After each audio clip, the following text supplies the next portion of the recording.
అమ్మో 4 రోజుల నుంచి చేలో పైపులన్నీ మోసేసరికి అసలుకి కాళ్ళు నొప్పులు లేచినాయి. అసలు చలిజ్వరం వచ్చింది తెలుసా? చలిజ్వరం వచ్చిన మనకి ఎవరు హెల్ప్ చేయరు. పోతే మనకెవరు చేస్తారో మనమే చేయాలి. ఎవరు చేయరు, మనకెవరు హెల్ప్ చేయరు. ఏం చేస్తాం?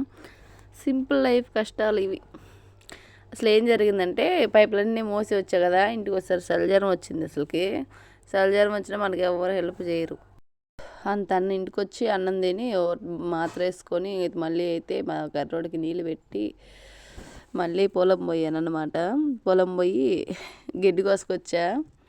బేర్ని కడ మొన్న ఆగు కొట్టామని చెప్పాం కదా, అదంతా మళ్ళీ క్లీన్ చేయాలి ఇంటికి వచ్చి. అసలు జ్వరం వచ్చేసింది. అసలుకి హుషారే లేదు. అసలుకి ఈ గడ్డి కందిచేలు చూడండి, అడిగి పందులు అడిగి ఉన్నట్టుంది. పందులు వచ్చి పైన పడ్డా కానీ దిక్కులేదు అసలుకి. చిన్నగా ఎంత పెద్ద 4 గంటలు కోసుకొని వచ్చి ఇంకా నడవటం మన డ్యూటీ అనమాట. పాపం పొద్దుటి నుంచి మా కర్రోడికి అసలు మేత లేదు. అసలు గీయాలి పాపము. కొంచెం తీసుకుపోయి దాని ముఖాన్ని ఎత్తి దాన్ని అసలు దాని మొహంలో ఫీలింగ్ చూడండి ఎలా ఉందో. ఇప్పుడు ఇదంతా బాగా చేయాలి.